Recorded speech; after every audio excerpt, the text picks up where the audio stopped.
Breaking news, mga kababayan. Nako, eto na. Trillanes naninilikado. Makukulong. Halaka. Ipapadampot na sa pulis. Halaka, mga kababayan. Di ba kinasuhan si Bongo ng plunder kasama ni Tatay Digong? Sinabi ni Bongo, tuwing malapit ang eleksyon, talagang itong si Trillanes ginagapang para manira. Ganon din ang ginagawa kay Sara Duterte. Dinadivert po ang kaso-kaso kay Sara, kay PRRD at kay Bongo para siraan ang kaalyado ng mga Duterte. Ganon din ang pagpa-file ng kaso ni Boyeng Rimulya sa SALEND at Parmali laban kay Sara Duterte para masira sa taong bayan. Halaka. Grabe na ang kanilang paggapang dito, mga kababayan. So ngayon, itong si Trillanes, kahit anong gawin niyang paninira kay Bongo, wala nang naniniwala sa kanya. Dahil alam natin na matagal na itong kalaban ng mga Duterte, si Trillanes, na marami din palang kaso ito. Kinasuhan nga ni Pulong Duterte ito Pumunta ng Davao ito. Ngayon, tumatahol na naman para siraan si Bongo. Halaka, mga kababayan. Ito sabi nila, mga kababayan, na baka mauna daw na makulong itong si Trillanes sa kakaganyan niya. Alam niyo kung sino ang totoong magnanakaw. Pero ang tinitira si Bongo at si Sara at si PRRD. Halaka, mga kababayan, ito po. Sasagutin po ni Attorney Raul Lambino ang katotohanan dito. Bakit ginagawa ni Trillanes na ito na walang alam kundi Duterte. Pero yung mga tunay na magnanakaw ngayon, walang imik. At sinabi rin ni Bongo, aba, may pinanser ito, mga kababayan, kaya malakas ang loob. Ito na po, mga kababayan, ang pasabog. Pakinggan po natin. Reaksyon po muna dito nga sa isinampa ni dating Senator Antonio Trillanes laban kay kina dating Pangulong Rodrigo Duterte at Senator Bongo, plunder at complaints. Well, nakakatawa itong kanilang ginagawa ngayon na para ilihis itong issue ng malawakang katiwalian sa DPWH na nakita naman natin naganap yan magmula nung naupo itong administrasyong kasalukuyan magmula nung June 30, 2022 hanggang sa ngayon. Nakikita natin yung malawakang korupsyon na nangyayari sa pamahalaan. Hindi lamang sa DPWH, yung report na malawakang korupsyon. At kitang-kita naman ng taong bayan, alam na ng taong bayan kung sino ang dapat na mga managot dito sa tinatawag nating flood control ghost at saka itong mga iba pang mga proyekto ng DPWH na talaga naman pong nakakapanindig balahibo kasi hindi lang daang milyon ang pinag-uusapan dito o kaya daang bilyon trilyon ang pinag-uusapan dito at flood control lamang yan. At hindi na nila ito maitatago, hindi na nila ito may kakailas sa taong bayan. Kaya nililihis nila itong issue ngayon. Kaya ito ngayong sinampang kaso laban kay Senator Bongo at saka kay dating President Tatay Digong, ito ay paglilihis dito sa totoong Today, let's make our own version of tuna. Ayan, mga kababayan, si Attorney Lambino na nagsabi at nagbulgar ng katotohanan na itong ginagawa nila na pagsampa-sampa ng kaso kay Sara, kay Bongo, kay Tatay Digong, hindi na sila naawa kay PRRD, nakakulong na sa dahig. Sasampahan pa ni Trillanes Walang iya. Sabi ni Atty. Lambino, diversion ito eh. Ito yung tunay na paglilihis sa tunay na nagaganap na pambansang korupsyon ng gobyernong ito. Tila ginagawa po nila, parang ginagawa or ginawa nila kay Binay noon na tumakbo ng presidente. Malakas ito. Malakas sa survey. Ginawa nila, binakbakan nila, siniraan nila, mga kababayan. Ginawan nila ng kung ano-anong kaso. Ang nangyari po, nasira siya sa taong bayan. Pero ngayon po, hindi nila kaya si Sara Duterte, si Bongo, kasi malakas ito sa taong bayan. Alam natin kung sino ang mga tunay na magnanakaw dito. So diversionary tactics ang ginagawa ni Trillanes para magsampa ng mga kaso laban dito kay Bongo, na meron pang siyang binanggit sa kanyang latest na interview na tila sinusuhulan daw siya ni Bongo para iatras ang kaso na plunder. Yun ang kanyang sinabi. Hindi niya pero parang ganun eh. Parang hinimok daw ni Bongo na iatras sa yung kaso. Meron daw katumbas sa pera. Sabi niya, hindi ako mababayaran ng pera mo, Bongo. Yun ang sinasabi niya sa kanyang interview. Klinaro nung reporter, may amisario na sinasabi, aminisario ba yun? Amisario, na tila nag-o-offer daw ng malaking halaga itong si Bongo kay Trillanes para daw iurong yung kasong plunder. Totoo kaya ito, mga kababayan? Walang iya. Naninira na naman si Trillanes. Kaya hindi manalo-nalo ito kahit kagawad. Tumakbo ng kagawad ito sa Caloocan, natalo. Kahit siguro kapitan, hindi manalo ito, mga kababayan. Nako po, mga kababayan ko. Ito na po. Malakas na ebidensyang alam na ng taong bayan ng dapat na panugutin dito.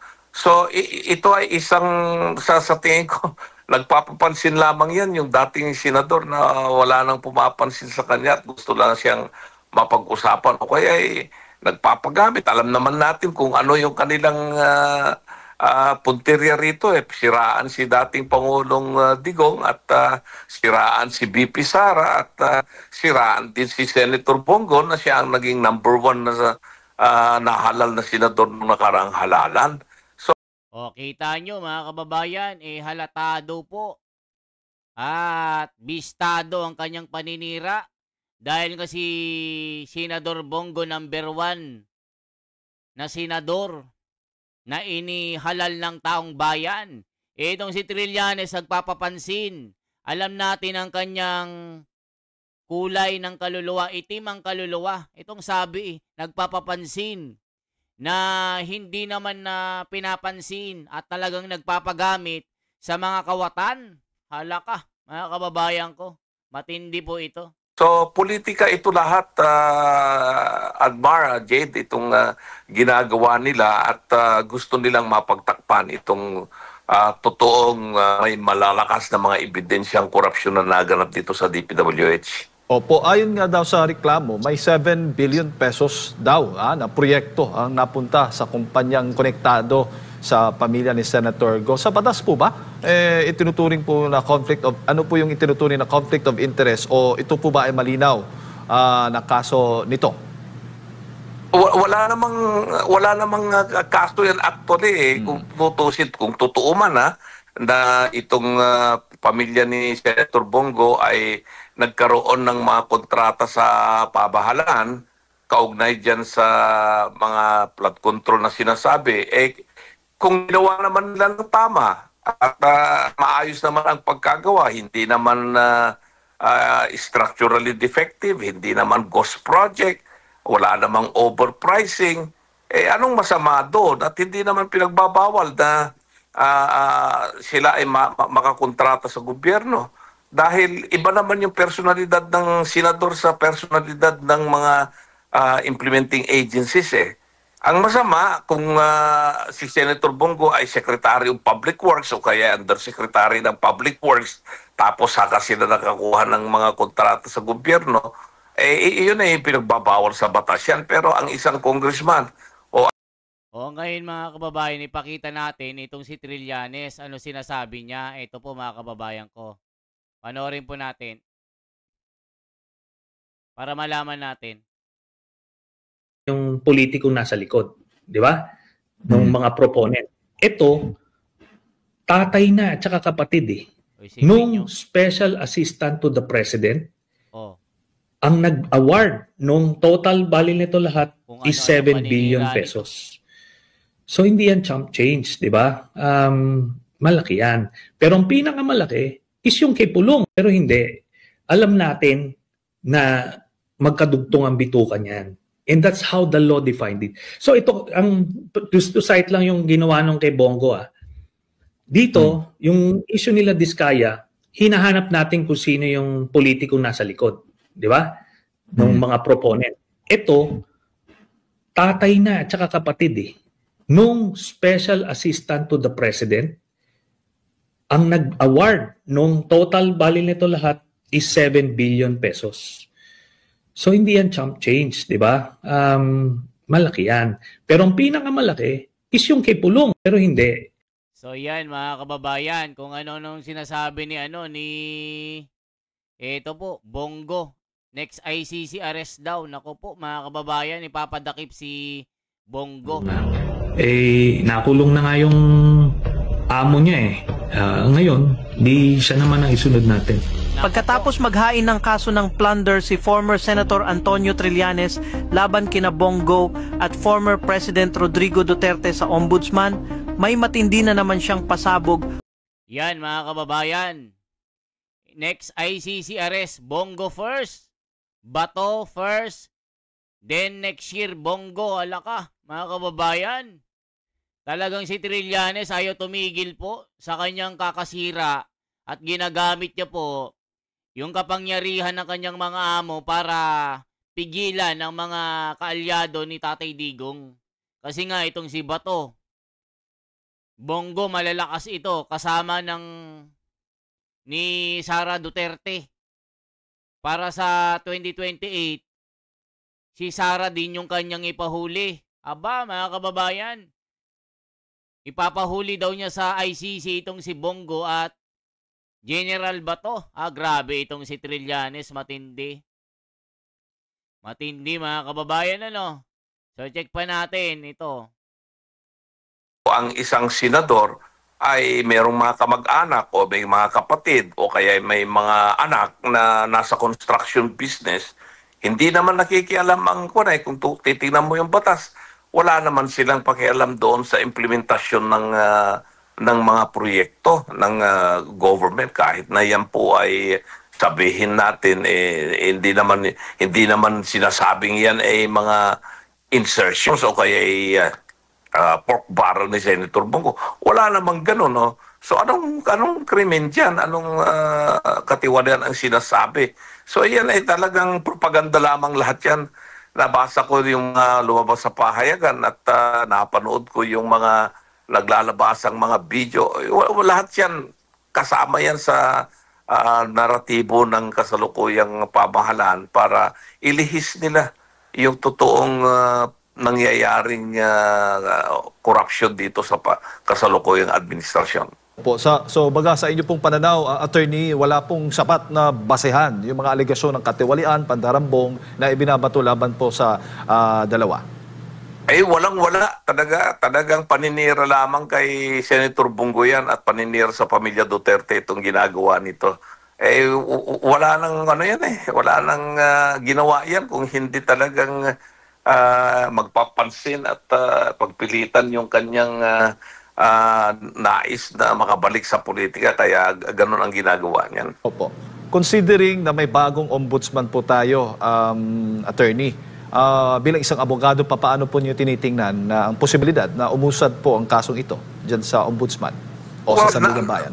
Malakas ang kapangyarihan ng ombudsman kahit na sinong naupo dyan. At ako naman, ay bigyan natin ng pagkakataon ng ombudsman na ipakita kung tama ang ginagawa niya at hindi gagawin ng mga espekulasyon ng iba. O nakita nyo mga kababayan, Trillanes nililihis ang issue sa flood control, Senator Bongo. At ito naman si Remulla, syempre gagamitin niya ang kanyang kapangyarihan na to bend the law. Hahabulin daw niya itong si Sara Duterte. Yun na rin ang sabi.